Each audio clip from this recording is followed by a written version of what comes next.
Alors, bonsoir tout le monde. Merci d'être présent ce soir à cette soirée questions-réponses sur les nouvelles activités liées au projet de loi 31. Je suis accompagné de Patrick Boudreau, comme vous le connaissez bien, directeur des affaires externes et du soutien professionnel à l'Ordre. Et ce soir, on a sélectionné une vingtaine de questions qu'on a fréquemment avec les réponses. Mais en plus, vous pouvez, dans le clavardage, ajouter vos questions et on y répondra par la suite, donc vers la fin, lorsqu'on aura terminé nos questions préparées d'avance. On va répondre à vos questions de ce soir. Pour ceux qui nous écoutent en différé, ben, vous aurez la réponse à probablement la plupart des questions que vous vous posez, mais si ce n'est pas le cas, vous pourrez nous les envoyer par la suite et on y répondra avec plaisir. Alors, petite introduction. D'abord, merci beaucoup à tout le monde pour tout le boulot que vous faites avec vos équipes dans le cadre de la pandémie. C'est pas facile pour personne. Tout le monde est un peu tanné de tout ce qui se passe. On a hâte de s'en sortir. Ça va mieux dans plusieurs régions. Bravo à ceux qui sont tombés en zone orange. On vous envie beaucoup. Mais il reste beaucoup de boulot à faire. Les gens, on le sait, vous êtes fatigués. Il y a beaucoup de travail. C'est dur pour les équipes. Mais vous êtes des leaders, vous avez tenu le coup depuis 10 mois maintenant, presque 11 de la pandémie. Le service pharmaceutique à la population est impeccable. Et je vous remercie encore pour tous les efforts que vous faites sur le terrain. Bravo à vous, bravo à vos équipes. Continuez de les soutenir. La santé mentale, c'est fragile. Il faut faire des efforts, il faut s'entraider, il faut se motiver. Mais franchement, je suis pas mal fier de toutes les pharmaciennes et les pharmaciens du Québec présentement. Alors, comme vous le savez, le projet de loi 31, c'est plus un projet de loi, c'est la loi 4 maintenant, Patrick. Ben oui. Et c'est en plein effet depuis le 25 janvier. Vous avez peut-être vu le petit vidéo qu'on a mis en ligne et qu'on vous a envoyé. Et vous avez sûrement remarqué que non seulement tous les leaders de la grande famille de la pharmacie qui ont participé à l'élaboration et l'approbation de ce projet de loi-là étaient là, incluant le ministre Dubé.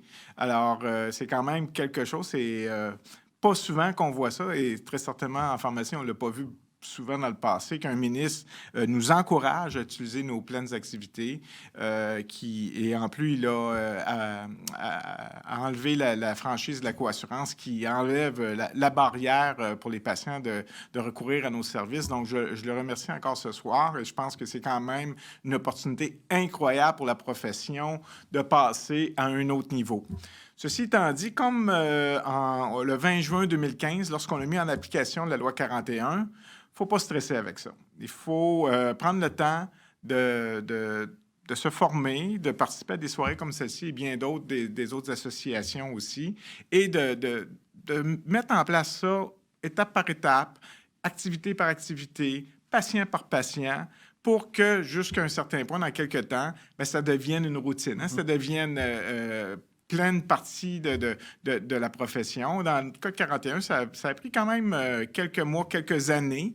Mais aujourd'hui, 5 ans et demi après la mise en vigueur de 41, on peut dire que tout ça, ça fait partie de la pratique de tous les jours.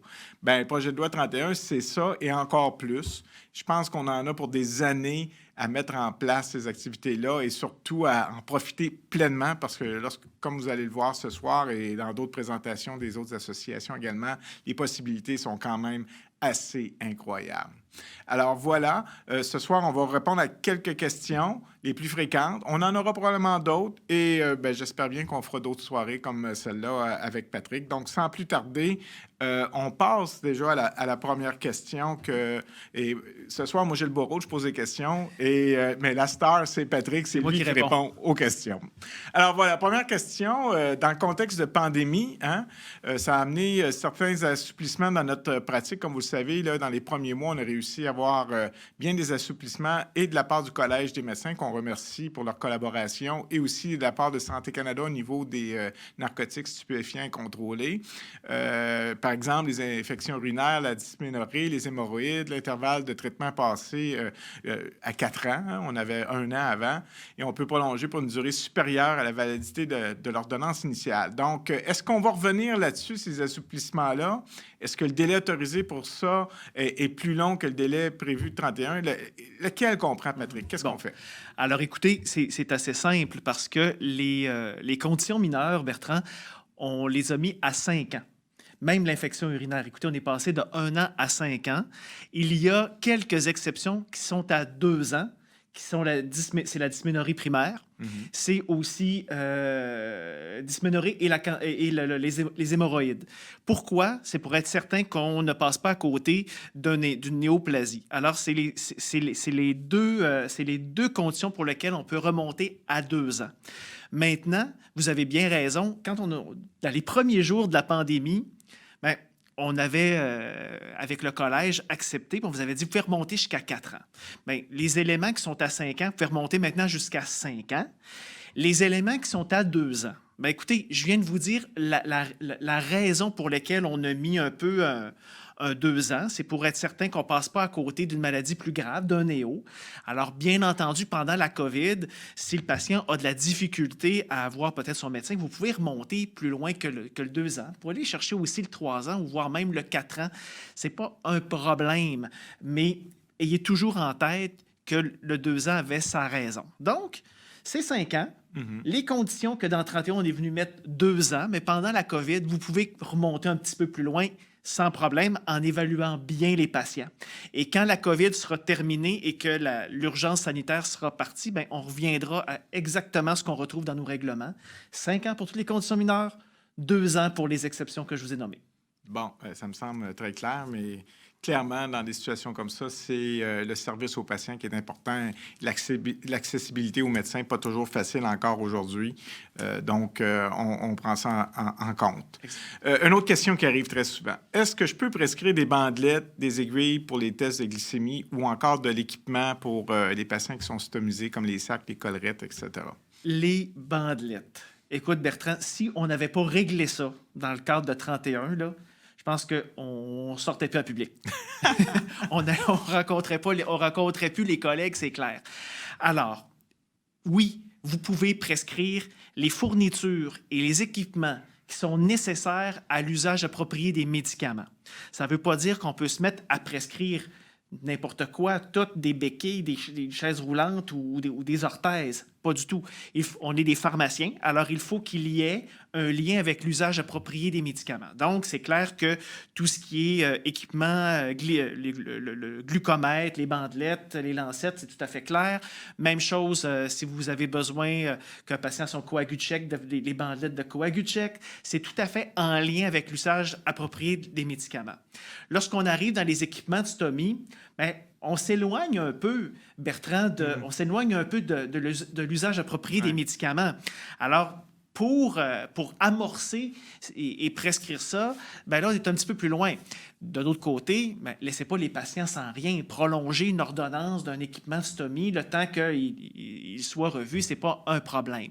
Mais est-ce qu'on peut prescrire ça? Tout à fait. Et est-ce qu'on peut faire les demandes de médicaments ou d'exception pour ça? Tout à fait. Alors, c'est réglé. Alors, pour ça, là, c'est tout à fait important que vous sachiez que vous pouvez faire la prescription de bandelettes et des équipements, les aérochambres, tout ça, c'est réglé. Et on l'a réglé aussi avec les assureurs. Il faut comprendre là-dedans, Bertrand, que ce n'était pas nécessairement un problème réglementaire. Ce pas des médicaments, ces choses-là. Mais c'était de se faire reconnaître comme prescripteur autorisé au sein des assureurs. Alors, c'est un problème administratif et que depuis le 25 janvier, c'est réglé. Tout le monde à la maison. Bravo. Je ne l'ai pas mentionné au début de la présentation, mais pendant qu'on parle d'administratif, évidemment, une des grandes composantes de la pratique des nouvelles activités, c'est la facturation. Comme vous le savez, il y a un guide qui a été publié par la QPP. Il y a des webinaires qui ont été faits également, des présentations qui étaient accessibles non seulement aux propriétaires, mais aussi aux pharmaciens salariés. Alors, ce soir, on ne traitera pas vraiment de facturation. D'ailleurs, alors, on n'est pas des experts de la facturation. C'est plutôt nos collègues de la QPP qui s'occupent de ça. Donc, on va vous référer aux outils et aux choses qu'ils ont mis en ligne de leur côté. Donc, on ne parlera pas vraiment du côté facturation. Il faut savoir que ce n'est pas parce qu'on fait quelque chose qu'on peut faire quelque chose que c'est nécessairement facturable. Ceci étant dit, ça ne veut pas dire qu'il faut s'empêcher de le faire. Et on a de l'historique là-dessus. Il y a bien des choses qu'avec la loi 90 et la loi 41, on pouvait faire. mais qui n'étaient pas facturables, mais qu'ils le sont devenus par la suite. Là, je pense à l'anticoagulo, par exemple. Donc, c'est important de ne pas vous limiter. Plus qu'on va en faire, plus qu'on va prendre notre place, plus qu'on a des chances d'aller chercher un honoraire associé à ces activités-là plus particulières par la suite. Si tu me permets, Bertrand, d'ajouter aussi l'importance d'aller chercher la bonne source d'information. Tu en as parlé, lorsqu'on a des questions sur la facturation, les guides des collègues de la QPP, c'est la source, je pense, principale pour aller chercher l'information. Je vous lis, je vous réponds sur les réseaux sociaux, sur Facebook. Dites-vous toujours que quand votre question, c'est « Est-ce que le règlement me permet de faire l'activité? » Bien, je vous invite à regarder le guide de l'ordre. Alors, on l'a bâti de façon à ce qu'il soit concis, clair, qu'il n'y ait pas 70 pages, qu'il soit le plus directement possible, que vous soyez capable de bien naviguer à l'intérieur. Mais votre première question, si vous vous demandez, est-ce que je peux faire telle activité, tel ajustement ou telle chose? Le guide de l'ordre a été conçu en ce sens-là. Par après, si vous voulez savoir si l'activité est facturable ou pas, bien, les guides des collègues de la QPP viennent compléter les choses et les algorithmes de traitement de la BCPQ aussi, qui amènent un peu, je pourrais dire, le terrain de jeu global de la pathologie. Tout à fait, tout à fait. Alors, on passe à la prochaine question, et ça, je pense que c'est assez important parce que, comme vous le savez, dans les nouvelles activités, on peut aller faire un prélèvement au niveau du pharynx. Oui. Alors, à quel moment devrait-on prescrire un test de dépistage du streptocoque A? Bon, alors écoutez, le fait d'entrer un instrument ou un écouvillon au niveau du pharynx, c'est une activité réservée. Alors, c'est important qu'on aille chercher cette activité-là et qu'elle soit inclue à la loi de pharmacie. Maintenant, ça ne fait pas de nous des gens qui diagnostiquons des pharyngites. Vous allez me dire, ben, pourquoi d'abord vous êtes allé chercher ça? Alors, n'oublions pas là, que depuis la COVID, depuis les dernières années, la télémédecine, la téléconsultation est de plus en plus populaire. Donc, la pharyngite, c'est une condition, par exemple, qu'un médecin ou une IPS pourrait diagnostiquer dans le cadre soit d'une consultation ou d'une téléconsultation. Par la suite, il pourrait y avoir une prescription, par exemple, de streptocoque par le pharmacien et amorcer l'antibiotique en fonction du résultat du streptocoque. Alors, c'est tout à fait approprié de le faire, mais le diagnostic doit avoir été fait par le professionnel habilité. On arrive, nous, en deuxième ligne, mais si le test n'a pas été fait, bien, soit que vous avez une ordonnance qui vous demande de le faire et d'amorcer l'antibiotique, ou vous avez une ordonnance tout simplement, vous posez la question au patient, vous savez que c'est une pharyngite, il y a un antibiotique, il n'a pas passé le strep test. Bien, vous pourriez prescrire le strep test et le faire parce que ça vous permet, vous, après ça, de déterminer l'usage approprié du médicament. Mais l'idée qu'il faut savoir en arrière, c'est pas quelqu'un qui arrive à la pharmacie de novo, puis j'ai des symptômes qui s'apparentent à une pharyngite. Est-ce que c'est ça? Et là, je me sers du test de streptocoque pour diagnostiquer la pharyngite. C'est la nuance qui est importante d'apporter ici. OK, ça, c'est très clair. Puis en situation de pandémie, je ne suis pas sûr qu'on veut faire ça nécessairement là, sans voir quelqu'un qui a vu ça avant, qui a parlé au patient avant. Maintenant, une autre question concernant le traitement de l'herpès zoster. Est-ce qu'on doit prescrire seulement 3 jours pour être sûr que le patient consulte un médecin d'ici 72 heures ou est-ce qu'on peut prescrire le traitement complet en informant le patient qu'il doit consulter d'ici 72 heures? Alors, la réponse ici, puis je sais que vous n'aimez pas toujours ça qu'on vous répond selon votre jugement professionnel, mais c'est le cas. Alors, c'est clair que imaginez si on avait mis dans le règlement que c'est absolument 72 heures. Bien, vous auriez eu peut-être des circonstances dans lesquelles le patient est tout à fait fiable, puis vous auriez voulu prescrire le traitement complet. Alors, quand on met quelque chose de très, très restreignant dans le règlement, bien, on est pris avec. Alors, l'idée, c'est de tout simplement vous permettre d'amorcer. Le patient vient vous voir, il vous présente les lésions, vous regardez le tout, ça a la gueule d'un zona et vous décidez d'amorcer le traitement. Rien ne vous empêche de donner le traitement complet. Ou, par exemple, un patient que vous suspectez que peut-être il n'est pas si fiable que ça, qu'il va aller consulter son médecin, mais peut-être que dans un cas comme ça, un 72 heures pourrait être... ou vous n'êtes pas certain que c'est du zona, vous n'êtes pas si sûr, puis vous ne voulez pas nécessairement donner tout le traitement au patient, c'est selon votre jugement. Mais si vous êtes pas mal certain que c'est un zona, le patient est fiable, il y a un médecin de famille, il y a un corridor établi, il va aller le voir, bien, il n'y a aucun problème que vous donniez ou que vous prescriviez et serviez le traitement au complet. Mais de fractionner le tout, c'est aussi une possibilité. OK. Alors, on parle de corridors de services. Donc, est-ce qu'il y a des corridors de services qui sont prévus pour référer les patients, que ce soit pour le zona ou pour la prophylaxie post-exposition? Bon. Des corridors de services existent. Est-ce qu'ils sont prévus? Alors, il faut comprendre que dans chacune des régions, avec l'aide, par exemple, ça va être important, vous, dans les prochaines semaines, de regarder. Hein? Par exemple, pour le zona, il faut référer au médecin traitant. Alors, le médecin traitant, ça va bien lorsque le patient en a un. Alors, quand le patient n'en a pas, malheureusement, il faut peut-être les diriger vers une clinique sans rendez-vous ou malheureusement, dans un cas de zona, Bertrand, peut-être que malheureusement, ça sera l'urgence. Mm-hmm. C'est dommage. C'est pas ce qu'on veut parce que c'est une loi qui veut favoriser l'accès, mais peut-être que vous serez obligé de l'envoyer à l'urgence. Mais au moins, on aura amorcé la thérapie médicamenteuse dans l'espace-temps qui était intéressante. Pour ce qui est de la prophylaxie post-exposition, je pense qu'on va avoir besoin aussi de l'aide de nos gens des CRSP de chacune des régions pour vous aider dans chacune, de vous donner certains alignements dans chacune de vos régions, notamment pour connaître, par exemple, la façon de référer à une clinique externe, par exemple, d'infectio. Par exemple, vous voyez le patient un samedi soir, vous lui prescrivez la PPE et vous allez prendre votre bout de papier ou votre pad de prescription, puis vous allez dire patient en vue, contact seringue samedi après-midi, j'ai amorcé à telle date, telle heure, consultation en infectio, puis le patient pourra aller rencontrer dans son CIS ou son CIUS la clinique d'infectio. Bon, on m'informe à l'instant que vous êtes plus de 1000 en ligne présentement. Wow! C'est énorme. Bravo. Merci beaucoup d'être là avec nous. Et pour ceux qui vous nous écouteront plus tard, ben merci aussi parce que ça va augmenter encore plus. C'est comme les codes d'écoute. On est un petit peu moins bon que tout le monde en parle, mais on n'est pas pire. Bien, sur la population de pharmaciens, je pense qu'on bat presque tout le monde en parle. Probablement, oui. Alors, une autre question fort intéressante. Avec 41, on pouvait prescrire la contraception suite à la COU, mais là, est-ce qu'on peut le faire sans avoir eu recours à la COU? Ah, tout à fait. Tout à fait. Puis c'est drôle parce que quand on a négocié, Bertrand, les activités, on a dit, bien, écoutez, si on peut le faire après une circonstance un peu touchée comme la COU, bien, pourquoi on ne pourrait pas le faire d'un ciel bleu lorsque une fille vient demander la contraception hormonale à un pharmacien, une pharmacienne avec qui elle a développé une relation de confiance. Alors, pourquoi pas? Alors, ça a été facilement obtenu dans nos discussions. Alors, tout à fait.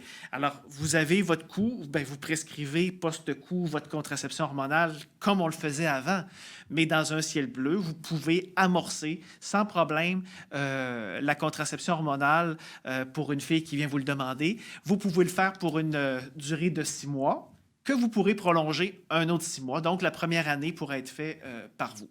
Wow! Ça, c'est le fun, quand même. Peut-être que ça n'arrivera pas si souvent, mais dans certains cas, ça peut être important, surtout chez certaines jeunes filles qui seraient gênées pour une raison ou pour une autre d'aller voir un autre professionnel. Une autre question, puis on vient sur les antiviraux. Y a-t-il une quantité maximale qu'on peut prescrire? Bien, écoute, là-dessus, j'en ai un petit peu parlé tout à l'heure. Hein? L'idée, le règlement vous permet de donner l'entièreté du traitement ou le fractionner. C'est sûr que dans le dos, je pourrais vous parler d'influenza. L'influenza, Bertrand, on traite quoi? 5 jours là, avec le Tamiflu? Ben, je pense que vous allez prescrire le traitement en entier. Le zona, ben, peut-être que pour certains, vous allez le faire. Pour d'autres, peut-être vous allez donner le 72 heures pour être sûr qu'il est allé voir son médecin. La PPE, VIH, ben, peut-être que c'est une thérapie, hein? C'est un 30 jours. Là. Peut-être que vous allez vouloir lui donner un 72 heures, une semaine, un 5 jours, le temps qu'il soit évalué par l'équipe en place en infectio à l'établissement de santé, qui lui, après ça, pourra dire, OK, oui, on va continuer le 30 jours, puis on pourra donner le reste. Alors, pour être certain aussi qu'on n'est pas dans du gaspillage de médicaments. Donc, ces 3 situations-là, il n'y a pas de maximum réglementaire précis, mais vous le faites comme vous le sentez. Influenza, pas mal certain. Le zona, entre les deux. La PPE, je serais pharmacien, puis peut-être que je lui donnerais une première semaine, le temps qu'il aille voir, puis je compléterai après, mais ça, c'est moi. OK. Très bien. Alors, une chose aussi qui est très importante qu'on a obtenue dans les nouvelles activités, c'est la prescription de médicaments à vente libre. Donc, dans quel contexte on peut faire ça? Oui. Les ordonnances de MVL, c'était important qu'on aille chercher ça, Bertrand, pour différentes raisons. Puis, bien entendu, on cherche toutes sortes de solutions, toutes sortes de situations, puis on va en parler. Là. Si on pense à des problèmes de santé simples. Puis, pour moi, ça nous enlevait aussi de la difficulté parce que ça nous évitait d'allonger la liste des conditions de santé pour lesquelles vous pouviez prescrire des médicaments. Pensons à la constipation. Essentiellement, la pharmacothérapie de constipation, c'est tous des médicaments de vente libre. Le fait qu'on puisse le prescrire, ça nous permet d'amorcer ces traitements-là lorsque les patients prennent des opioïdes chroniques. Puis, étant prescripteur, ça vous permet aussi de faire les demandes de médicaments de patients d'exception. Alors, tout ça, c'était aidant. Et ça nous faisait en sorte qu'on n'était pas obligé d'ajouter, par exemple, l'oxyure ou d'ajouter plein d'autres conditions de santé pour lesquelles ça se traite essentiellement avec des médicaments de vente libre. Est-ce que ça fait en sorte que parce qu'on les prescrit, ils sont payés par la RAMQ et les assureurs? Pas nécessairement. Pas nécessairement, mais pensez que peut-être que dans certaines situations, ça favorise l'accès économique. Pensons à peut-être de l'ibuprofène chez un enfant. Ça peut faire en sorte que le fait que vous le prescriviez, ça va se retrouver sur les outils d'administration de médicaments par les préposés dans une résidence pour aînés. Ça va se retrouver sur la feuille d'administration des médicaments. Donc, vous allez aider à sécuriser le circuit du médicament en le prescrivant. Même chose, il y a des règlements qui, par exemple, pour les services de garde, le règlement sur les services de garde, où on exige que les médicaments qui sont administrés par les éducatrices soient prescrits. Alors, je sais très bien que les gens m'en parlaient, les disaient, écoutez, là, je suis un pharmacien, j'ai pesé l'enfant, j'ai entré ça dans le dossier, j'ai mis l'étiquette, mais parce que je ne suis pas un prescripteur habilité, ça passait pas, fallait... Puis imaginez, là, quand on a parlé de ça, Mme McCann, dans le temps, tu te souviens, Bertrand? Oui. Elle ne revenait pas là, qu'on devait envoyer des parents consulter pour faire mettre une étiquette sur de l'acétaminophène ou de l'ibuprofène. Alors, c'est plein de conditions comme ça. Il n'y en a pas une seule, mais c'est plein de conditions comme ça qui, on croyait important que vous puissiez le faire. Ça ne fait pas demain matin en sorte que les médicaments de vente libre ne sont plus de vente libre. Pas du tout. Et ça ne fait pas en sorte non plus qu'il faut absolument prescrire tout le temps les médicaments de vente libre puis les entrer toujours dans le dossier patient. Mais ça vous donne un outil supplémentaire pour favoriser l'accès, pour faire en sorte qu'on donne de l'accès économique, notamment on a des familles à faible revenu au Québec, vous en connaissez tous à la maison, là. Alors ça peut faire en sorte qu'on favorise l'accès, tant mieux. Et pensons à toutes les pathologies qui se traitent essentiellement avec les médicaments de vente libre, mais ça augmente aussi votre arsenal dans les mains. N'oublions pas, Bertrand, qu'on a des médicaments d'annexe 2 qui sont des médicaments de situation d'urgence. Oui. Naloxone, glucagon, nitroglycérine. Alors, ce sont des médicaments que vous allez pouvoir prescrire. Puis on en parlera tout à l'heure, mais vous allez pouvoir aussi administrer en cas d'urgence. Donc, l'épinéphrine, vous n'avez pas besoin d'envoyer voir un médecin pour avoir la prescription d'épinéphrine, d'EpiPen et que ça passe aux assurances. Vous pouvez tout à fait faire ça. Bon, super. Alors là, la prochaine, celle-là, je l'aime beaucoup. Comme vous le savez, dans les nouvelles activités, on a ce qu'on a appelé la demande de consultation. Alors, Patrick, peux-tu nous expliquer ça? Parce que ça n'a pas l'air d'être clair pour tout le monde. Ceci étant dit, je sais qu'il y en a déjà qui en font. Oui. Et il faut le souligner, l'honoraire associé à ça est quand même significatif. Là. Bravo aux collègues de la QPP là-dessus. Donc, comment on fait ça, une demande de consultation? Comment on la demande? Comment on la reçoit? Comment ça se passe? Oui, puis je vais en profiter un peu pour parler comment on peut entrer dans les dossiers, puis comment on peut amorcer des thérapies d'annexe 1, 2 et 3. On vient de parler des médicaments de vente libre. Oui. Ça va. Vous pouvez évaluer votre patient, prescrire des médicaments de vente libre. Maintenant, quand je veux amorcer des médicaments d'annexe 1, pas une liste, tous les médicaments d'annexe 1, il y a des façons de le faire. Il y a la première raison, vous pouvez avoir une ordonnance individuelle. Ça existe encore, là, une ordonnance au nom de Bertrand Bolduc. J'espère. Si INR en bas de 2, amorcer une héparine de faible poids, par exemple, ça existe encore. On appelle ça une ordonnance individuelle au nom de Bertrand Bolduc qui dit que dans telle circonstance, dans telle cible, vous pouvez l'amorcer. Ça, c'est une ordonnance d'amorce. Vous pourriez l'avoir dans une ordonnance collective. On n'aime pas ça tant que ça, les ordonnances collectives, non. Mais ça existe encore. Ensuite, ça pourrait être la demande de consultation. Donc, de dire, moi, je suis le pharmacien de Bertrand Bolduc, puis je discute avec le médecin. Donc, puis je dis, écoutez, Bertrand Bolduc, sa tension artérielle n'est pas dans les cibles. Je tiens son journal, je le vois, je sais qu'il vous voit 2 fois par année. Moi, ce que je pourrais faire, puis il y a de l'amlodipine 2,5, puis moi, ce que je pourrais faire, je pourrais l'amener dans les cibles. Là. Je pourrais l'amener dans les cibles. Ça va-tu? Ça vous va-tu? Puis ces cibles en bas de 140 sur 90, c'est pas mal ça. Puis on discute comme ça. Puis en discutant, bien, vous venez d'avoir votre demande de consultation. Vous venez d'avoir une demande de consultation pour une personne en particulier, Bertrand Bolduc, pour regarder, de l'évaluer sur sa thérapie d'hypertension.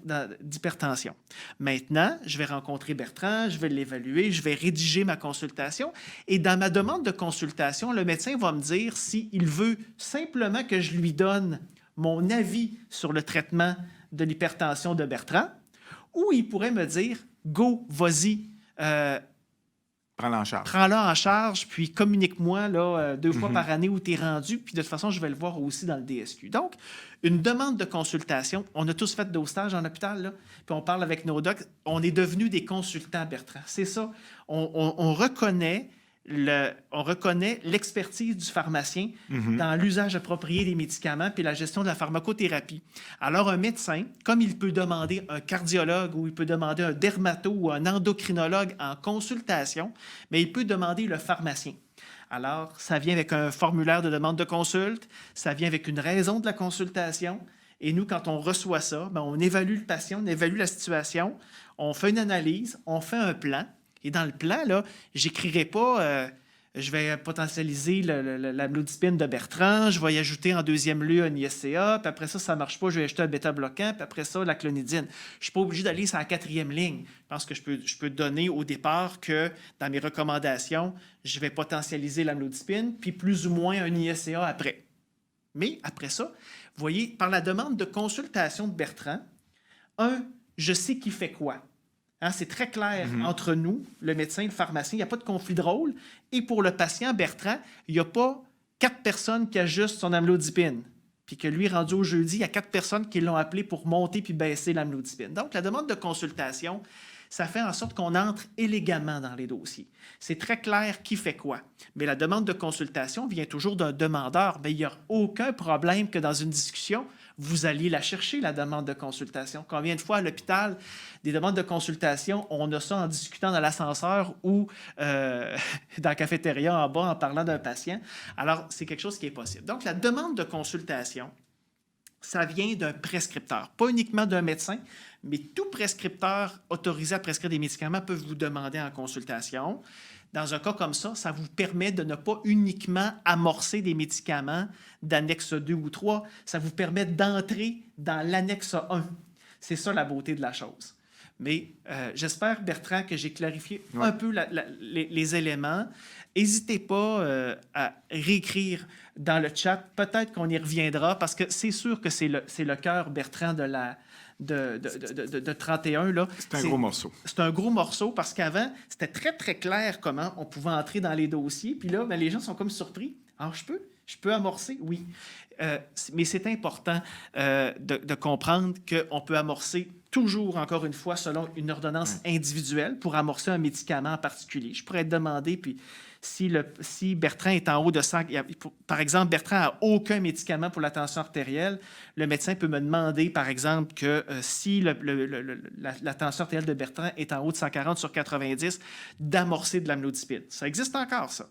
Mais il pourrait tout simplement me demander en consultation, et ce serait beaucoup plus intéressant pour nous comme pharmaciens, parce que je ne suis pas pris avec l'amlodipine, là. Ça me permet d'élargir mon champ. Mais dites-vous toujours qu'une demande de consultation, j'évalue le patient, j'évalue la situation, je fais une analyse, je fais un plan. Soit que le médecin m'a demandé de revenir à lui pour en discuter, ou soit qu'il m'a carrément dit « évalue-le, puis vas-y », puis ensuite, pensez toujours d'éviter les conflits de rôle, puis faire en sorte que le patient ne sache pas c'est qui traite sa condition de santé. Moi, j'ai l'impression que si on attend que les médecins nous appellent et disent « Bonjour, je vous consulte pour M. Bolduc, etc. », ça se peut qu'on attende pas mal longtemps. Mais on reçoit des appels de médecins très fréquemment pour des précisions, des questions, etc. Et c'est là que je pense que l'offre de service peut se faire, Ouais. surtout si le patient n'est pas suivi par un IPS ou quelqu'un d'autre, où il n'y a pas de médecin régulier, ou son médecin n'est pas si disponible. Je sais qu'en région, des fois, là, voir un médecin, ça peut être plus difficile parce qu'ils sont complètement débordés. Ben là, l'offre de service au niveau de la demande de consultation, on peut aller la chercher lors de ces conversations-là, puis ça peut être très intéressant. On vient de faciliter la vie des patients et des médecins qui vont sauver beaucoup de temps pour des choses plutôt banales là, qui les intéressent plus ou moins. Et on va rendre le système de santé beaucoup plus efficace grâce à ça. Un des challenges, Bertrand, qu'on va avoir dans 31, c'est ça nous permet de faire plein de choses, 31. Puis c'est ça qui est génial. On va avoir à s'adapter un peu sur comment j'entre dans le dossier. Alors, il y a beaucoup de gens qui disent « Ah, je peux-tu commencer ça de manière autonome? Je peux-tu commencer ça de manière autonome? » C'est vrai que la loi, les règlements nous permettent de modifier une ordonnance de manière autonome. C'est clair.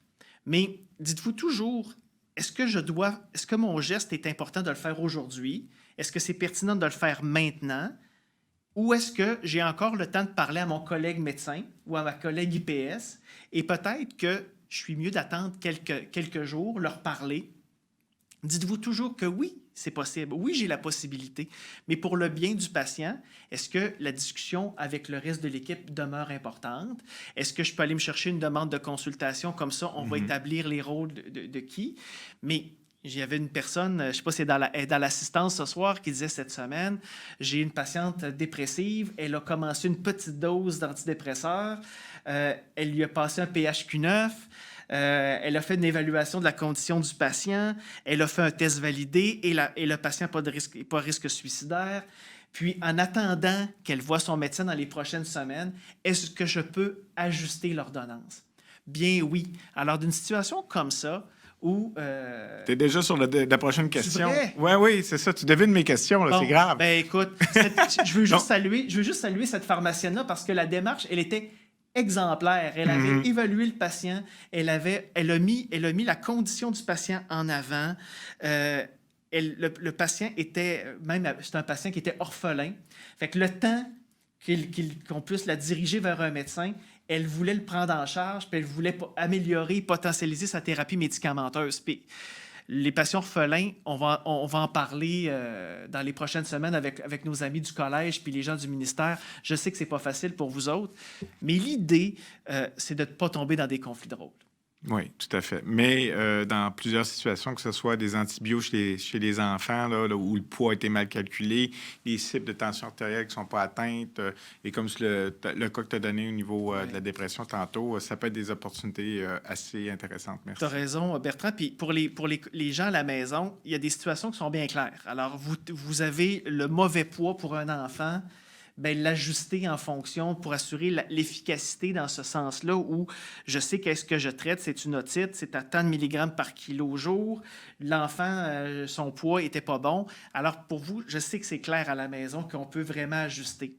Mais dans les autres situations où vous pouvez modifier une thérapie médicamenteuse, c'est vrai qu'on peut le faire pour assurer la sécurité ou l'efficacité.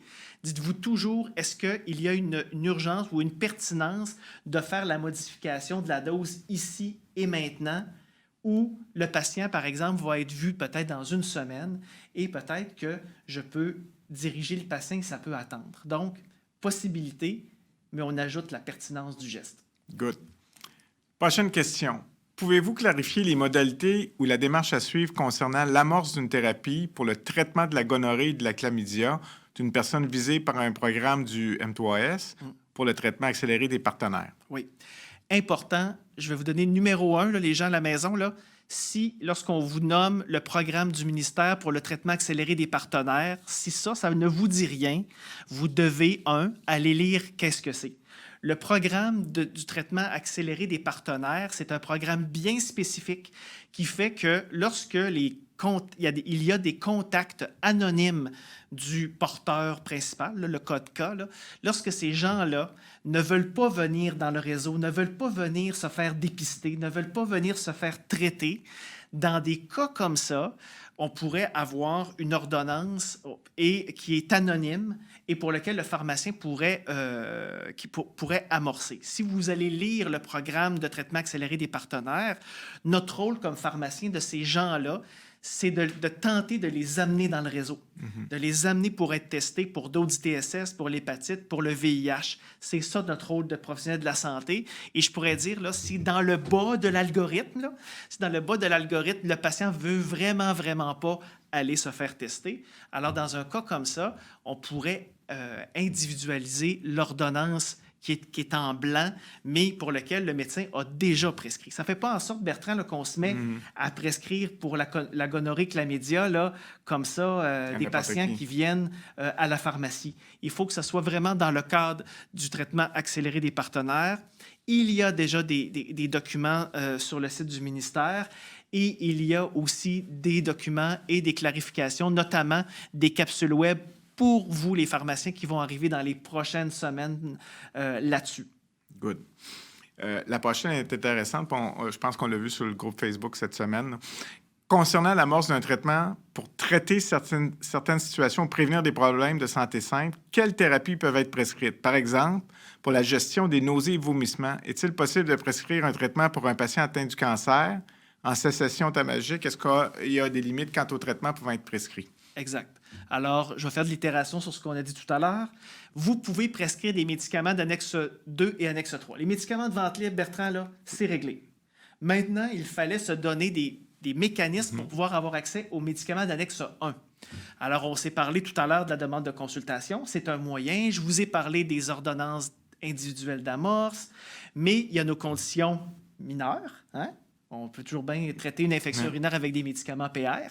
Alors, l'autre élément, c'est toutes les situations qui sont listées dans le guide pour lesquelles vous pouvez le faire. Donc, les nausées et vomissements. Rappelons-nous, Bertrand, dans 41, on avait les nausées et vomissements dans la grossesse. Maintenant, on a la gestion des nausées et vomissements, donc prévention des nausées et vomissements et le traitement des nausées et vomissements légers à modérés. Donc, c'est quels médicaments? Les médicaments d'annexe 1, 2 ou 3. Donc, est-ce que du Zofran? Oui, c'est possible. De la diménhydrinate? Oui, c'est possible. Du Kytril? Oui, c'est possible. Alors, c'est tout à fait possible et on n'a plus non plus que les nausées et vomissements de la grossesse. Ça peut être en chimiothérapie. Je donne toujours l'exemple. Un jeudi, le patient, son traitement de chimio, le samedi, vient vous consulter. Il a pris du stéméthyle, mais ça ne passe pas. Il n'y a aucun problème que vous amorciez un olanzapine 2,5 ou 5 pour quelques jours. C'est tout à fait possible de le faire. Maintenant, en cessation tabagique, on avait les traitements sauf la varénicline et le bupropion. Ces exceptions-là sont sautées. Alors, on peut prescrire toute thérapie médicamenteuse en cessation tabagique. Donc, il n'y a pas de limite quant au traitement. Vous pouvez prescrire les médicaments d'annexe 1, d'annexe 2 ou d'annexe 3.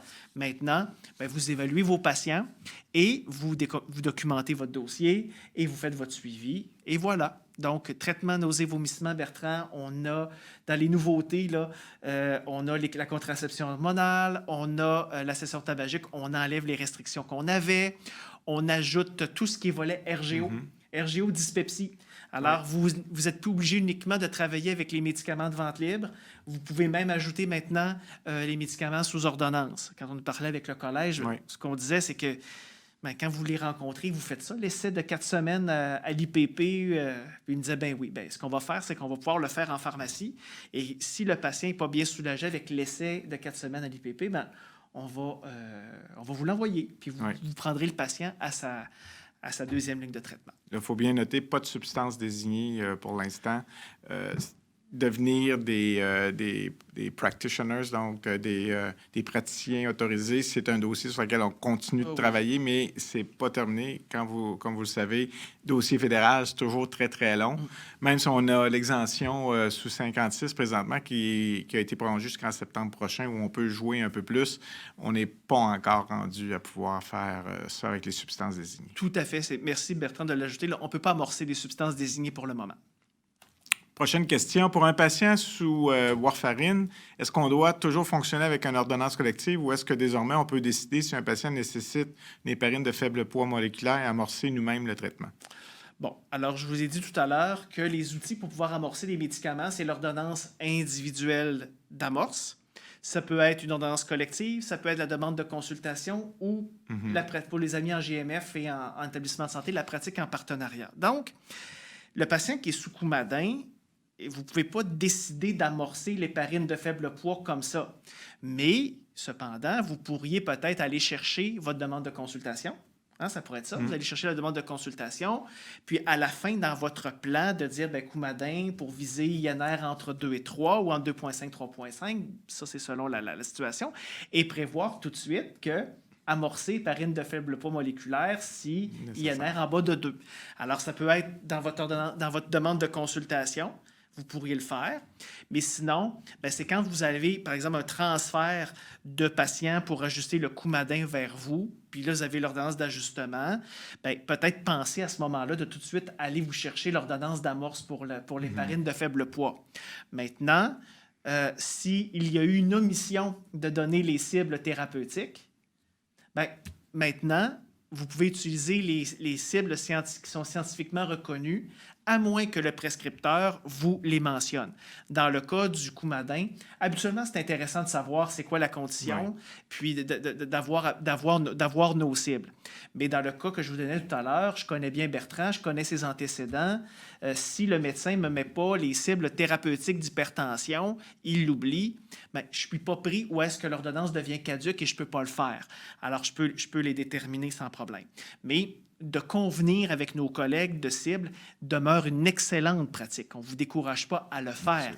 Ce qu'on vient dire, c'est que si on vous demande d'ajuster, par exemple, le potassium d'un patient et on a omis de vous dire les cibles, parce que pour le médecin, c'était tout à fait évident qu'on le retrouvait sur leur formulaire du laboratoire, ça ne fait pas en sorte que vous ne pouvez pas le faire. Alors, d'aller chercher les cibles demeure toujours une bonne pratique. Ce n'est pas ça qu'on est en train de vous dire, mais si elles sont omises, ça ne vous empêche pas, du moins, de commencer et de peut-être les confirmer après ou les confirmer dans votre demande de consulte. On revient sur les substances désignées. Alors, quand on a besoin de modifier une thérapie médicamenteuse d'un de ces médicaments-là, est-ce qu'on a des exemples et qu'est-ce qu'on peut faire exactement? Oui. Alors, vous allez comprendre, après mon exemple, pourquoi on veut travailler fort d'aller chercher le statut de praticien, parce que c'est un peu bancal. C'est mieux que rien. Hein? On a fait un pas. Mais il faut aller chercher le reste. Donc, vous avez une ordonnance de morphine 5 mg, quantité de sang, un comprimé 5 mg aux 4 heures si besoin. Donc, l'ordonnance vous permet de mettre en circulation 500 équivalents morphine. Donc, vous pouvez, à l'intérieur de cette ordonnance de Statex 5 ou de morphine 5, mettre un demi-comprimé, un quart, une et demie. Vous pouvez jouer avec la dose comme ça. L'important, c'est que l'ordonnance que vous avez entre les mains, l'ordonnance écrite, vous ne mettez pas plus que 500 mg équivalent morphine en circulation. Mais vous pouvez jouer avec le volume là, à la hausse ou à la baisse dans la dose avec cette ordonnance-là. Vous comprendrez que c'est un peu tannant parce que quand un médecin, par exemple, si on est dans un contexte où le patient a de la douleur chronique, puis je veux jouer avec soit du MS-Contin ou de l'hydromorphe-Contin, si je me mets à monter à dose, la durée de fin rétrécit. Là. Alors là, le rendez-vous n'est pas pris en fonction que je me mets à jouer. Alors, ça ne va pas bien. Alors, probablement qu'on peut travailler pour des patients post-op, des patients qui ont des ordonnances PRN, ça va bien. Mais quand on veut se mettre à faire de la titration, par exemple, pour des enfants qui ont des psychostimulants, là, ça devient pas pratique. C'est pour ça qu'il faut aller chercher le reste qui vient avec. Le statut de praticien. Exact. OK. Alors, un autre gros dossier qu'on travaille depuis plusieurs années, est-ce qu'on peut prolonger ou ajuster l'ordonnance d'un prescripteur qui vient d'une autre province que le Québec? Écoutez, j'espère qu'on a, Bertrand, des gens de l'Outaouais. Parce qu'ils Sûrement. nous demandent ça en tournée depuis des années. Oui. Alors, écoutez, oui, c'est réglé. Alors, les ordonnances, puis Dieu sait qu'avec la venue de la télémédecine, Bertrand, puis c'est tout à fait intéressant parce qu'on commence à avoir un peu plus aussi d'ordonnances. C'est pas juste dans les régions frontalières maintenant. Il n'y a plus de frontières vraiment là, avec la télépratique. Donc, oui. Alors, vous pouvez, là, pour tous les prescripteurs de médicaments, vous pouvez faire l'ensemble de vos activités pour tout prescripteur canadien. Donc, les gens écrivaient, là, les IPS au Québec, oui. Une IPS à Toronto, oui. Un podiatre au Québec, oui. Un podiatre à Toronto, oui. À Vancouver, oui. Alors, c'est réglé. Donc, on peut faire l'ensemble. Il n'y a plus d'histoire où est-ce que, oui, le patient, il y a eu un médecin à Ottawa, il est à Gatineau. OK, oui, c'est vrai, je peux remplir l'ordonnance, mais je ne peux pas la prolonger. Écoutez, ça n'a plus lieu d'être et c'est réglé, ça. Donc, les prescripteurs qui seraient prescripteurs ici, par exemple, un naturopathe, ça peut prescrire en Ontario, mais ça ne peut pas prescrire ici. Ah oui, tout à fait. Donc, on oublie ça. Et ça, il faut le mentionner, ça vient en vigueur le 18 février parce que le règlement a été publié un petit peu plus tard que les autres. Ça commence le 18 février. On est un petit peu d'avant, mais on est le 10 aujourd'hui. Là, donc, on est presque rendu. Donc, encore 8 jours, là, les gens de l'Outaouais sur le bord du Nouveau-Brunswick. Là. Mais essentiellement, là, on peut dire que c'est fait à partir du 18 février. C'est ça. C'est de l'enthousiasme débordant. Mais disons que peut-être je pense pas qu'on court après personne dans les 5 prochains jours. Non, il n'y a personne qui va vous le reprocher tant que ça. Exact. OK. Une autre question concernant l'infection urinaire. Si j'ai une prescription au dossier d'un médecin pour un antibiotique daté d'il y a 2 ans et qu'une de mes collègues pharmaciennes en a fait une depuis il y a 18 mois, est-ce que je peux prescrire à mon tour? Si oui, est-ce qu'il y a un maximum de fois à respecter? Bon. Écoutez, l'infection urinaire chez la femme, c'est lorsque ce problème de santé a fait l'objet d'au plus un traitement au cours des 6 derniers mois et d'au plus 2 traitements au cours des 12 derniers. Donc, votre démarche, c'est de regarder, mon ordonnance à date de quand? On a parlé de 5 ans tantôt. Donc, si mon ordonnance est à l'intérieur des 5 dernières années, check, c'est fait. Maintenant, c'est maximum un traitement dans le dernier 6 mois, donc d'au plus, donc c'est maximum 1 par 6 mois ou 2 au cours des 12 derniers mois. Donc, si la prescription est datée d'il y a 2 ans, bien, c'est tout à fait correct. Et qu'une pharmacienne a également fait une prescription il y a 18 mois, est-ce que je peux prescrire à mon tour? Bien, j'ai pas de problème. Parce qu'on est à maximum 1 fois par 6 mois, c'est rencontré, puis 2 au cours des 12 derniers mois. C'est rencontré. Donc, les critères sont... Donc, votre démarche est de 1, l'ordonnance du prescripteur initial remonte à quand? Il faut que ce soit à l'intérieur du 5 ans. Et après ça, on regarde, dans le dernier 6 mois, est-ce qu'il y en a eu une? Ou dans le dernier 12 mois, est-ce qu'il y en a eu 2? C'est ça, je peux. Parfait. Alors, une autre chose qu'on peut faire, c'est prescrire des médicaments d'urgence. Alors, c'est quoi les modalités, notamment là, pour le salbutamol, là, qui est un petit peu différent des autres? Tout à fait. Alors, les médicaments d'urgence, c'est des situations d'urgence. Donc, c'est pas le patient à Sherbrooke qui est rendu à Montréal la fin de semaine, puis... il a oublié sa pompe. Il a oublié sa pompe. Quoi qu'on se visite moins, là, ces temps-ci, mais ça arrive moins, mais il a oublié sa pompe. C'est pas quelque chose pour adonner ou pour dépanner. Une crise, une situation d'urgence, c'est vraiment des situations pour lesquelles le patient a besoin d'assistance immédiate et ça vous permet d'amorcer la thérapie en attendant que les premiers répondants arrivent et qu'on l'amène vers un endroit plus approprié pour recevoir des soins un petit peu plus intensifs. Donc, c'est pour ça qu'on parlait qu'on peut prescrire en cas d'urgence des médicaments de vente libre et du salbutamol. C'est parce que les médicaments de vente libre, pensons à ceux qu'on vous a parlé tout à l'heure, l'analoxone, l'épinéphrine. Alors, c'est ces médicaments-là que vous pouvez faire et on ajoute le salbutamol parce que c'est un médicament d'annexe 1. Mais on peut le faire en cas d'urgence et non pas dans toutes circonstances. OK. Est-ce qu'il y a un gabarit de formulaire à remettre au patient, par exemple, ou au médecin suite à la prescription d'un antiviral? On revient pour le Zona, encore une fois, là, mais est-ce qu'il faut donner un papier, quelque chose? Vous allez voir, on essayait de travailler 31 simple. Et gardons ça simple. Ce qui est important, puis je pense que je vois apparaître toutes sortes de formulaires, puis je remercie toute la communauté de pharmaciens puis de collègues qui aident à rendre ça simple. Mais le fait qu'il y ait des formulaires, c'est hyper aidant, puis bravo, mais il ne faut pas s'arrêter au fait qu'on n'a peut-être pas un formulaire. Dans le cas d'un Zona, ce qui est important, c'est d'évaluer notre patient. D'évaluer le patient, d'amorcer la thérapie médicamenteuse, mais vous pouvez prendre simplement votre pad de prescription, écrire Bertrand Bolduc, et tu as beaucoup de maladies ce soir, je m'excuse Bertrand. Donc, consultation Zona, plaie au niveau de, je ne sais pas moi, l'épaule droite, prescription de valacyclovir donnée, telle dose, puis confirmation de diagnostic. Ça peut être fait tout simplement sur votre pad de prescription, c'est donné au patient, le patient prend rendez-vous avec son médecin ou son IPS et il y a confirmation. Vous savez, ce qu'on veut, c'est de pouvoir évaluer les patients, de pouvoir amorcer les thérapies, de pouvoir être là pour eux.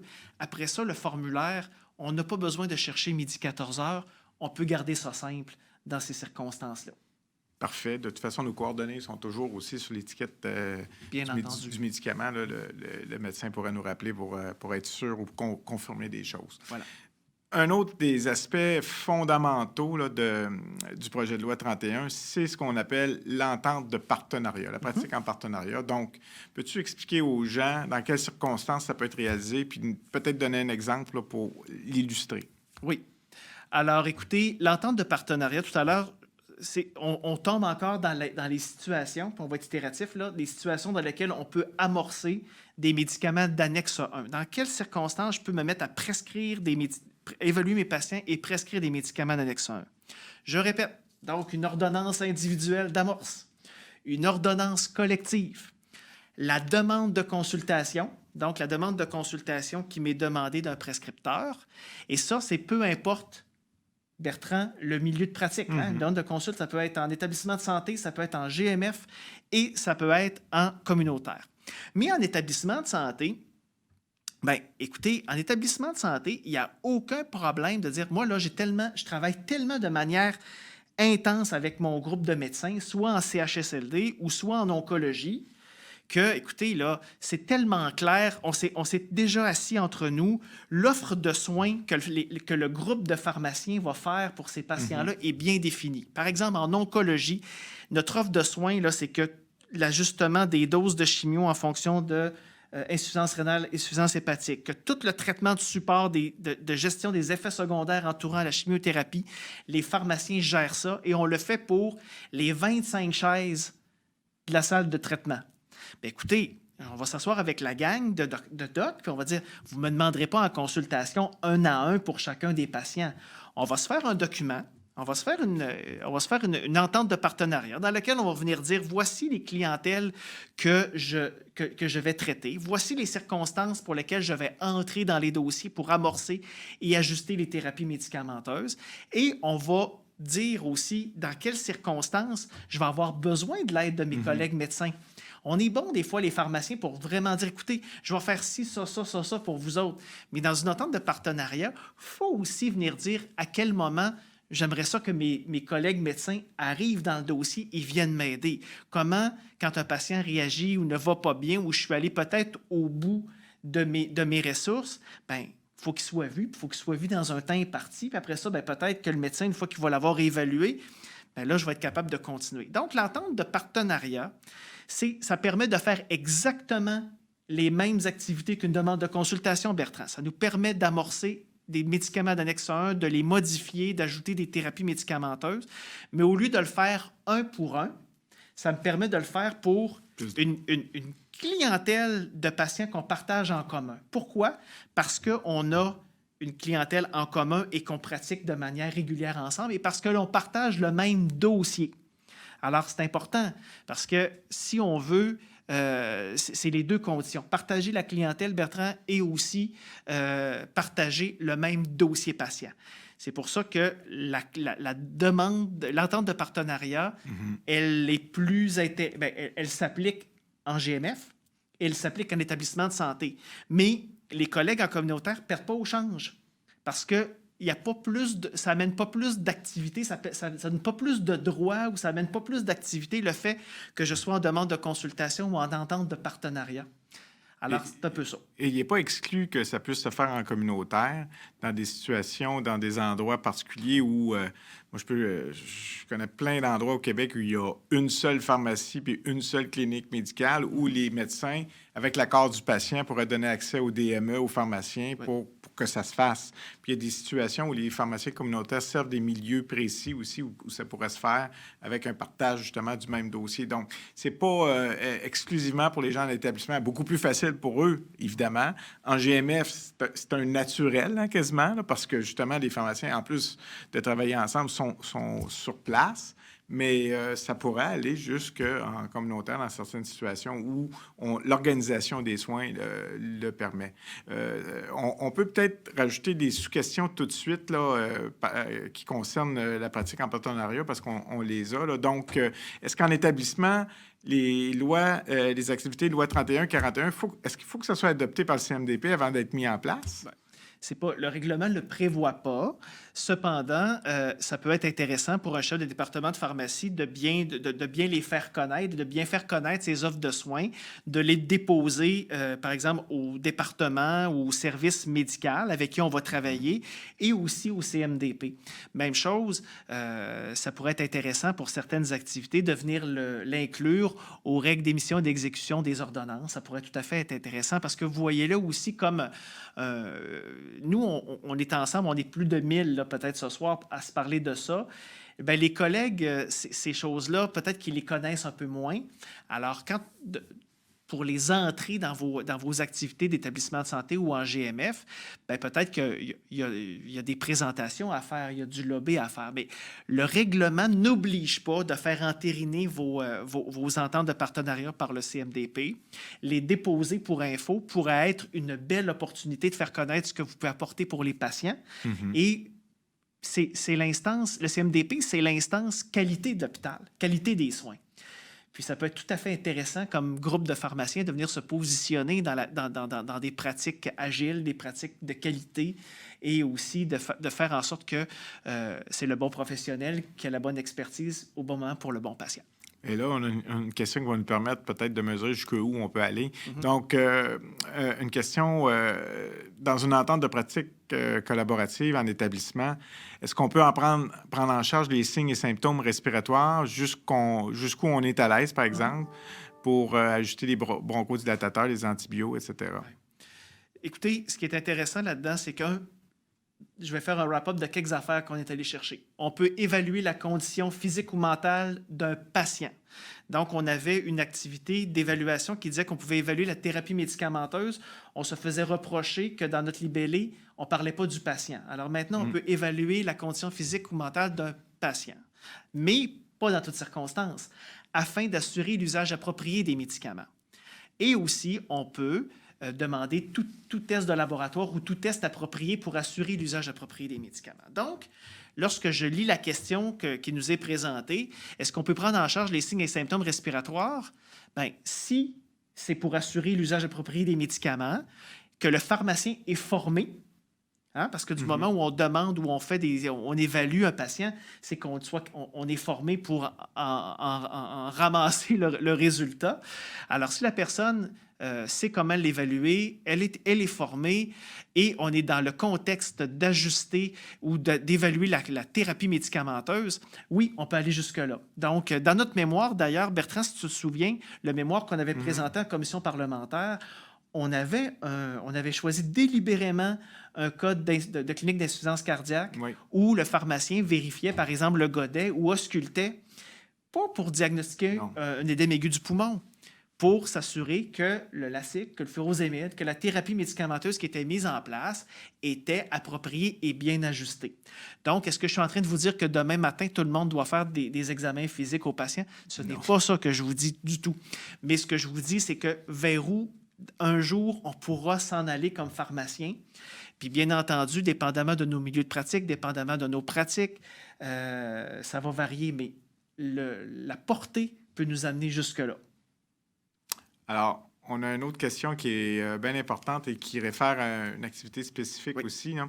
Pour une raison de santé ou de sécurité, par exemple, un patient diabétique qui ferait une hypoglycémie sous glyclazide, est-ce que c'est possible de cesser un médicament et de prescrire une autre molécule à la place? Bon. Quand on dit cesser et prescrire une autre molécule à la place, Bertrand, moi j'appelle ça substituer. Hein? Alors, on a des règles dans lesquelles on a des situations bien précises dans lesquelles on peut substituer.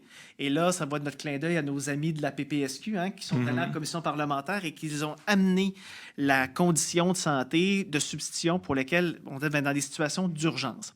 Donc, on ne peut pas substituer n'importe quand. On ne peut pas se mettre à cesser puis à partir d'autre chose pour le fun. Pour le fun. Il y a encore, bien entendu, lorsqu'il y a une rupture d'approvisionnement. Il y a lorsque la compagnie décide de se sortir du marché. Il y a lorsque le patient a un problème d'administration du médicament, par exemple, s'il y a un tube nasogastrique ou le patient a des pompes en forme, je ne sais pas moi, turbular, puis ça serait mieux avec un aérochamp qu'un aérosol doseur. Et s'il y a une situation d'urgence. Et dans cette situation-là, il doit y avoir deux conditions. Il faut que la situation clinique exige de partir immédiatement le traitement et il faut qu'on ait tenté, sans succès, de rejoindre le prescripteur. Donc, la situation, bien entendu, c'est toujours de penser à l'antibiotique le vendredi soir. Donc, l'antibiotique, on arrive, la maman, on sait qu'on traite une otite. Il y avait un cas, justement, sur Facebook là, cette semaine. On savait qu'on traitait une otite. Il y avait un problème avec l'antibiotique. La pharmacienne, on sait qu'un antibiotique, il faut qu'on débute ça rapidement. Et la pharmacienne ne pouvait pas rejoindre le prescripteur, n'était pas capable. Donc, elle a fait une substitution pour quelque chose de plus sécuritaire. Alors, c'est une situation qui pourrait faire en sorte qu'on peut le changer. Mais pour une raison de santé ou de sécurité, cesser puis prescrire une autre molécule à la place, bien, là, faire ça, vous comprendrez que vous amorcez un médicament d'annexe 1, puis je vous ai dit 3 fois dans la dernière heure les situations dans lesquelles on peut amorcer des médicaments d'annexe 1. Les autres situations, bien, c'est les situations de substitution. Et la substitution d'urgence, bien, on ne peut pas la faire, bien, du moins, c'est que c'est un peu dans une question de santé ou de sécurité. Ici, j'aurais le goût de vous dire si le patient est en hypoglycémie, on n'a pas toutes les données, mais si le patient est en hypoglycémie, on peut peut-être réduire ou du moins cesser le médicament, mais on devrait le faire revoir assez rapidement par son médecin pour une réévaluation ou aller se chercher ou avoir une discussion avec le médecin pour aller se chercher une ordonnance ou une demande de consultation, par exemple. OK. Alors, écoutez, ça fait à peu près une heure qu'on a commencé. On a traité une vingtaine de questions. Et là, vous nous en avez soumis plus de 200. Alors, je pense pas qu'on va faire 10 autres heures de questions-réponses. Évidemment, c'est impossible, là, mais on est en train de faire une sélection. On va essayer d'en trouver là, des questions qui seraient plus différentes de ce qu'on a parlé aujourd'hui à date et essayer de répondre à celle-là. Parce que sinon, on va manquer tout le match du Canadien contre Toronto ce soir, là, qui est commencé depuis 7 heures. Donc, on va au moins manquer la première période, mais on ne manquera pas la deuxième moitié du match, là, c'est certain. Puis Bertrand, encore une fois, on rappelle aux gens de prendre le temps de lire le guide d'exercice qui est sur le site web. La rencontre de ce soir, elle va être diffusée et aussi, il y a une présentation aussi sur notre site qui parle vraiment de manière chronologique de toutes les activités. Alors, peut-être de regarder cela aussi. Et les collègues de la Direction des services professionnels sont là tous les jours à l'ordre aussi pour répondre à vos questions s'il y en a. Donc, on va prendre des questions. Là, présentement, les premières qu'on a, c'est sur la prescription d'analyse et de tests. Alors, la première, c'est l'électrocardiogramme. Donc, si on veut prescrire un électrocardiogramme, est-ce qu'on a besoin d'une formation? Est-ce qu'on va être responsable de ça, quel que soit son résultat? Donc, comment on fait ça? Bien, écoutez, les tests de laboratoire, on peut prescrire tout test ou analyse s'ils sont en lien avec l'usage approprié des médicaments. Ça va. Bon. Ensuite, il faut qu'on prescrive des résultats pour lesquels on soit capable d'en recevoir le résultat. Les tests. On prescrit le test pour lequel on soit capable d'analyser le résultat. Ce qui ne veut pas dire qu'on a peut-être besoin de nos collègues médecins ou IPS ou à l'urgence pour référer des cas qui seraient critiques. Et on s'attend aussi des médecins, le collège s'attend de ses membres de vous soutenir et de vous aider là-dedans. Maintenant, quelle formation serait nécessaire pour prescrire un ECG? Bien, je vous dirais... une analyse de CG, là. C'est tout à fait même chose là, de prescrire des tests de laboratoire. Bien, on a des formations sur les analyses de laboratoire. Je pense que c'est de faire cela. Maintenant, on ne vous demande pas d'être capable de gérer ou quand vous ramassez peut-être un potassium à 5,5 puis c'est fortuit, bien, c'est très clair que vous allez probablement vouloir le diriger vers l'urgence ou du moins une clinique sans rendez-vous. OK. Alors... une autre question sur les tests. Si on a un patient qui est orphelin de médecin de famille, est-ce qu'on peut prescrire pour prolonger certaines analyses de laboratoire, étant donné même si on n'a plus de médecin de référence? Bon. Écoutez, l'histoire des patients orphelins de médecins de famille, c'est vrai que c'est pas simple. Peut-on prescrire pour la prolongation d'analyse de laboratoire, étant donné que nous n'avons plus de médecin de famille de référence? Bien, vous n'avez pas besoin de médecin de référence. Si vous prescrivez, vous prolongez en votre nom. Si vous demandez une analyse de laboratoire, vous la demandez en votre nom. Vous êtes le prescripteur. Maintenant, vous ramassez le résultat. Si le patient a une valeur critique ou une valeur en problème, bien, c'est sûr que dans un cas comme ça, vous avez fait ce qu'il y avait à faire. À un moment donné, vous avez mis le patient en avant, vous ne le laissez pas sans rien. Si la valeur est critique, vous pouvez le référer vers soit une clinique sans rendez-vous, vous pouvez l'envoyer vers... Malheureusement, là, peut-être qu'on va être obligé des fois de l'envoyer vers l'urgence. C'est pas ce qu'on veut, mais malheureusement, parfois, ça peut être difficile. Dans certaines régions, je sais que les pharmaciens peuvent appeler pour faire en sorte que dans des cas précis, les patients puissent être remontés sur la liste de priorité. Je sais que le Collège des médecins aussi peuvent vous aider à faire en sorte que les patients montent dans la liste de priorité des médecins de famille. Alors, une question assez intéressante. On peut prescrire des médicaments de vente libre, mais parfois, les options de traitement, ce n'est pas nécessairement des médicaments. Alors, l'exemple qu'on nous demande, là, c'est les Bosport. C'est souvent une option de traitement pour bien des choses. Et est-ce qu'on peut prescrire des Bosport? Bon, bien écoutez, je pense qu'on en a parlé tout à l'heure. Les équipements et fournitures, vous pouvez les prescrire lorsqu'ils sont liés à l'usage approprié des médicaments. Alors, je pense que la réponse était bien claire. Mais très certainement, on peut les suggérer puis aider dans le choix du genre de bas approprié. Tout à fait. Même chose pour un tensiomètre. Ça peut être prescrit en dépistage, puis ça peut être prescrit pour monitorer la pression. Donc, est-ce qu'on peut le prescrire avant que des médicaments soient prescrits? Écoutez. Encore là, on peut vendre un tensiomètre. Est-ce que ça peut être prescrit parce que le patient est hypertendu? Clairement. Mais en même temps, est-ce que c'est remboursé par les assurances? Est-ce que ça sera remboursé? Qui va s'en plaindre? À un moment donné, c'est ça. On vous laisse ce jugement-là.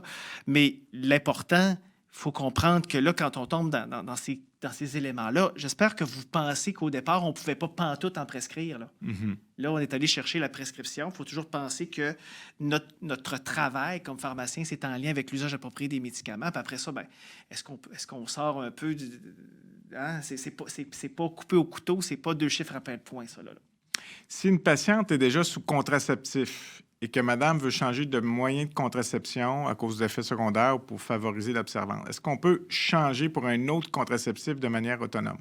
Non, parce que dans le fond, dans un cas comme ça, votre patiente, vous n'êtes pas dans une condition où vous amorcez un autre traitement. La patiente est déjà sous contraceptif oraux. Donc, il y a quelqu'un qui l'a prescrit. Puis ça serait probablement que ce prescripteur-là voudrait bien savoir que ce qu'il a prescrit, ça ne fonctionne pas bien pour sa patiente. Alors, quand on tombait tout à l'heure dans les conflits de rôle, faisons attention. Là. Donc, cette patiente-là, ça ne fait pas en sorte que vous pourriez peut-être l'aider à régler ses effets secondaires à court terme là, pour l'aider, mais cette patiente-là devrait être revue par la personne qui l'a évaluée d'abord et qui a prescrit cela. Est-ce que ça pourrait donner lieu à une demande de consulte? Très certainement. Ça pourrait être un appel téléphonique, puis de dire, écoutez, discuter du cas, puis finalement, je pourrais avoir une ordonnance individuelle pour cette patiente-là pour partir à un autre. Je pourrais avoir une demande de consultation qui me permettrait de le faire. Mais c'est clair que dans un cas comme ça, le prescripteur devrait avoir un touch là, avec sa patiente. Oui, ou ça pourrait être une opinion aussi. Oui, tout à fait. Oui, tout à fait. Est-ce que la demande de consultation peut être verbale seulement? OK. Alors, la demande de consultation, la demande de la demande. La demande de la demande. La demande de la demande, il n'y a pas de forme. Elle peut être écrite. Vous pouvez recevoir un patient qui arrive avec un formulaire de demande de consulte dans vos mains. Ça pourrait être un appel téléphonique. Ça peut être vous en jasant avec le prescripteur qui vous le demande. Comme je disais tout à l'heure, des fois à l'hôpital, des fois ça s'est passé dans l'ascenseur, ça s'est passé dans la cafétéria. Alors, il n'y a pas de forme pour la demande de consultation. Cependant, ce qu'on exige, c'est que ensuite, vous évaluez le patient et on rédige de manière écrite l'ordonnance, la demande de consultation. Exactement comme un autre consultant. Oui. Un médecin peut appeler le cardiologue, dire, pourrais-tu voir, monsieur, puis finalement, je vais te l'envoyer, puis la demande peut être faite verbalement. Mais le cardiologue va rencontrer le patient, puis il va rédiger sa demande de consulte. C'est la même chose pour nous. Comment faire la différence entre la demande de consultation et la demande de prise en charge? Comment faire la différence entre la demande de consultation et de la demande de prise en charge? Bien, c'est que dans le fond, là, le demandeur va vous demander en consultation pour un sujet. Il va vous dire, je ne sais pas moi, il peut vous demander pour l'hypertension, il peut vous demander pour la douleur, il peut vous demander pour... Et habituellement, dans le haut là, d'une demande de consultation, on devrait vous demander, est-ce que je veux votre avis ou je veux votre avis et une prise en charge? Il va vous le dire, là. Dans le fond, le demandeur, la raison de consultation, il devrait vous donner un peu... Dans le fond, là, vous avez déjà vu ça à l'hôpital, une demande de consultation. Ça vient avec un nom en haut, ça vient avec un requérant, puis ça vient un peu avec une raison de la consultation. Puis à l'intérieur, on va vous donner quelques infos et on va vous le demander s'il veut votre avis ou s'il veut que vous le preniez en charge avec lui. C'est la même affaire. À l'hôpital, par exemple, parfois, on demande le cardiologue pour un avis, mais l'interniste va vouloir continuer il voulait avoir l'avis du cardiologue, c'est parfait. Mais parfois, il va demander que le cardiologue qu'il le suive conjointement. C'est la même affaire. C'est vraiment, dans la demande de consultation, bien, ça va être écrit. Puis si ce n'est pas clair, bien, clarifier la situation. C'est ça. C'est plus facile si c'est verbal. Hein? Ben oui. D'ailleurs, mais quand même, on commence à avoir des formulaires de demande de consultation. Donc, comme c'est une bonne pratique de documenter, ben on peut cocher puis poser des questions sur notre formulaire pendant qu'on a le doc au téléphone, puis on règle ça ipso facto en recevant la demande en même temps.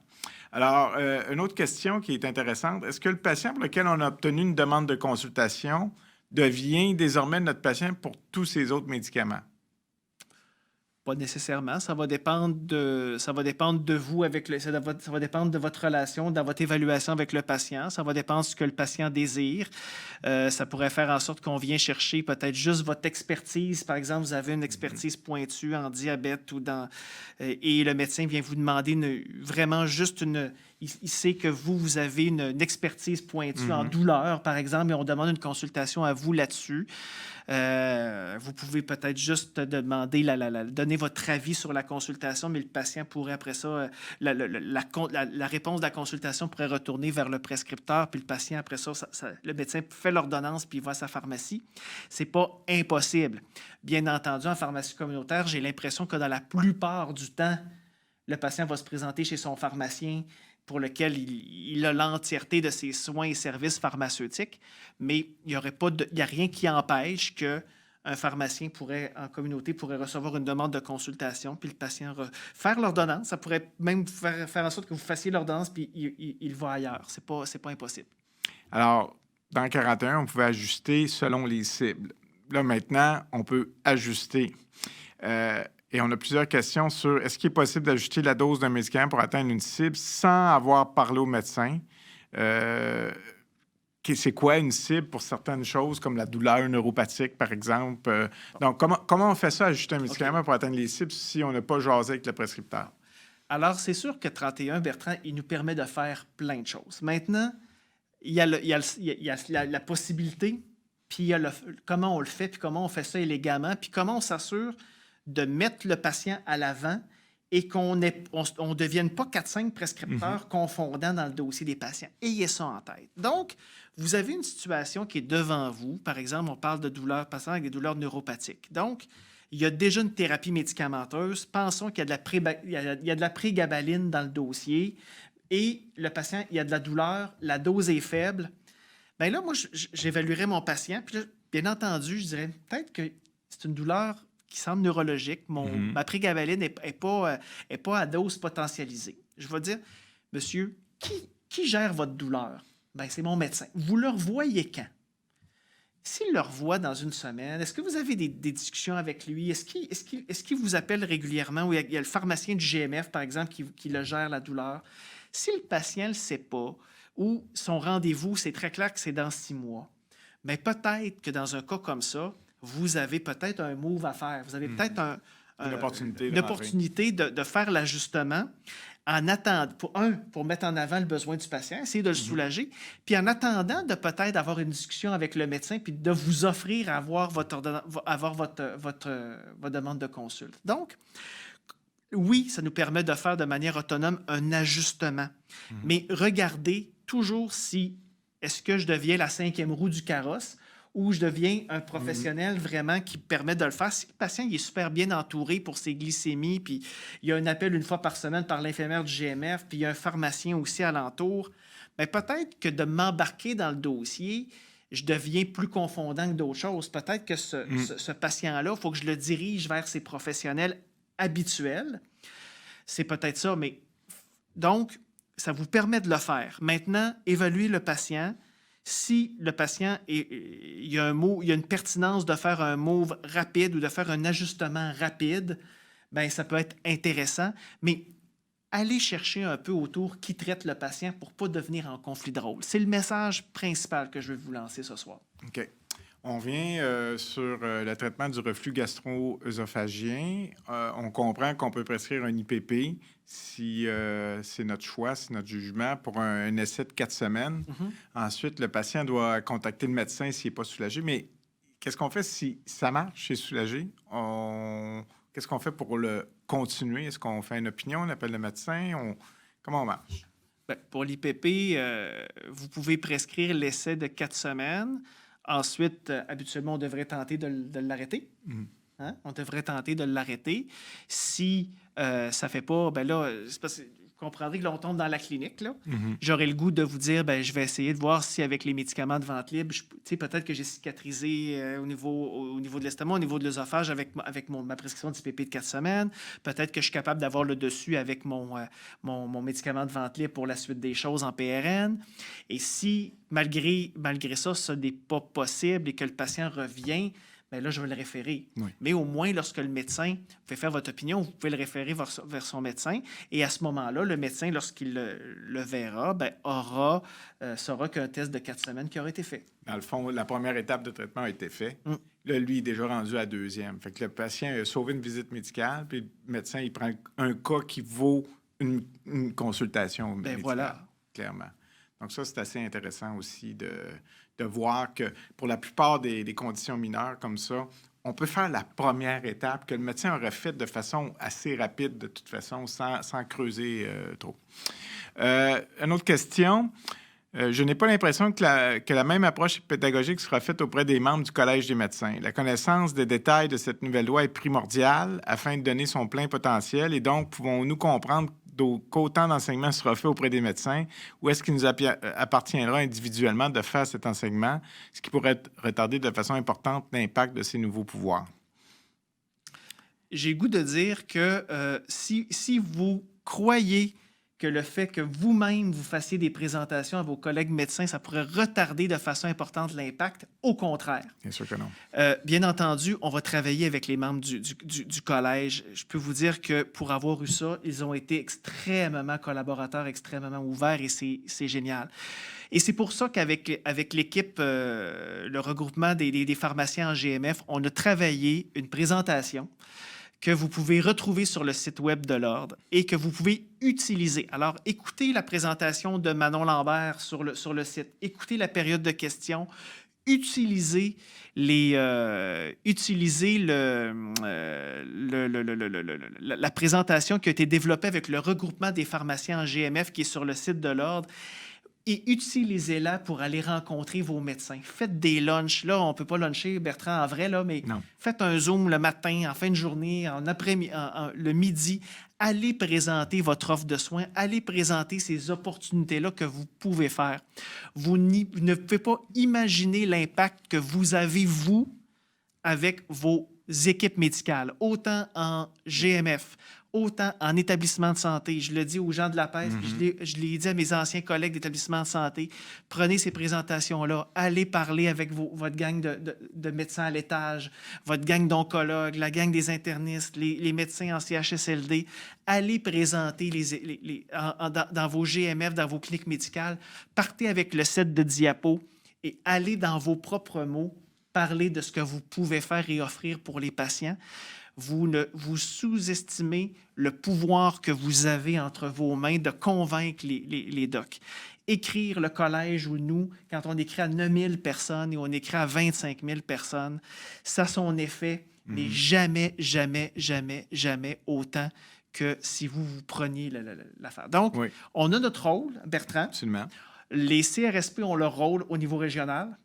Puis, les pharmaciens au niveau local, vous avez aussi, comme groupe de pharmaciens, l'opportunité de le faire. Sachez qu'on a présenté à des médecins, j'ai présenté à des groupes de médecins, j'ai présenté au regroupement des infirmières en pharmacie, aux IPS, alors on a présenté aux ATP, alors même vos assistants techniques, vous en avez peut-être déjà parlé, les étudiants, on avait, Bertrand, 500 étudiants des deux facultés un soir.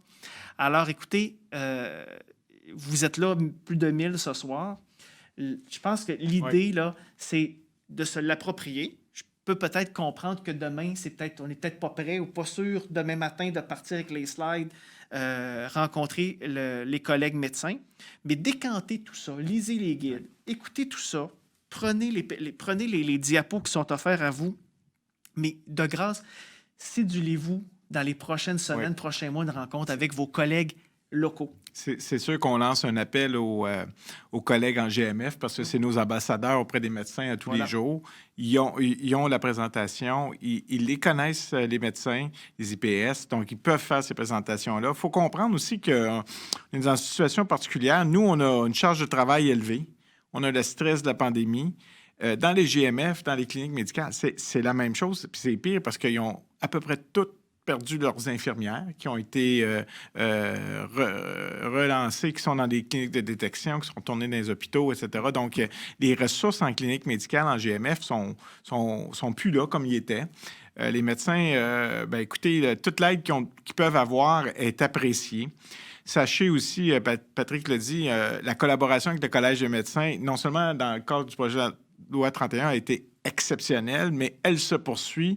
On a des rencontres avec des gens du collège, pas à tous les jours, mais presque, quasiment.